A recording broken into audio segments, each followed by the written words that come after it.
ഇവിടെ മുതൽ മുടക്കാൻ വരുന്ന ആൾക്കാരെ ഓരോ രീതിയുണ്ട്.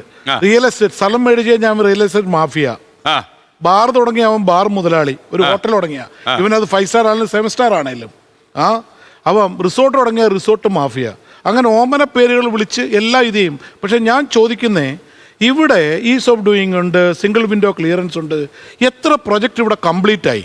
അത് പറയാൻ ആരെങ്കിലും ഉണ്ടോ? ഒന്നുമില്ല. ഇത് പറയുന്നതല്ലാതെ ആദ്യമേ എഡ്യൂക്കേറ്റ് ചെയ്യേണ്ട ആരെയെന്നറിയാവോ? നമ്മുടെ ഓരോ ഡിപ്പാർട്ട്മെൻ്റ് ഇരിക്കുന്ന എൻജിനീയർമാർ. വികസനം ഏറ്റവും കൂടുതൽ ഏറ്റവും ഉത്തരവാദിത്വം അവർക്കാണ്. അവർ പഠിച്ചിട്ട് വന്ന് നേരെ കയറുന്നു. ഈ ലോകത്ത് നടക്കുന്ന എൻജിനീയറിംഗ് വിസ്മയങ്ങൾ അവർ കാണുന്നില്ല, അവർ നോക്കുന്നില്ല. അവരുടെ കയ്യിൽ നമ്മളൊക്കെ ജനിക്കുന്നതിന് മുമ്പുള്ള ഒരു നിയമമുണ്ട്, ബിൽഡിംഗ് റൂൾ. അതെടുത്തു വെച്ച് എങ്ങനെ ഒരാളിനെ, രാഷ്ട്രീയ ഭേദമന്യേ ഞാൻ പറയുന്നത്, എങ്ങനെ ഒരാളിനെ ഉപദ്രവിക്കാം, എങ്ങനെ ഒരു കാര്യം നടത്തി കൊടുക്കാതിരിക്കാം എന്ന് മാത്രം കാണുന്ന സർക്കാർ സംവിധാനമാണ് നമ്മുടെ നാട്ടിലുള്ളത്. ആര് മാറി മാറി വന്നാലും അതാണ് ഇവിടെ നടക്കുന്നത്. നമ്മൾ ആലോചിക്കേണ്ടത്, ഇപ്പം നമ്മൾ ഓരോ വർഷം നമ്മുടെ സർക്കാർ, ഏത് സർക്കാർ വന്നാലും ഇൻവെസ്റ്റ്മെൻറ്റ് മീറ്റിംഗ്, ആൾക്കാരെ കൊണ്ടുവന്ന് ഇൻവെസ്റ്റ്മെൻറ്റ് നടത്താൻ വേണ്ടി 100 കണക്കിന് കോടികൾ മുടക്കുന്നു.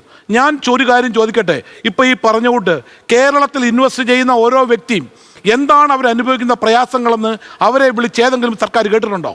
ലോകത്തെവിടെയായാലും ഏത് സമയത്തും 24 വാർത്തകളും ഓഗ്മെന്റഡ് റിയാലിറ്റി പാക്കേജുകളും എക്സ്പ്ലെയിനറുകളും വിശദമായി കാണാൻ ഞങ്ങളുടെ യൂട്യൂബ് ചാനൽ നിങ്ങൾക്ക് സബ്സ്ക്രൈബ് ചെയ്യാം.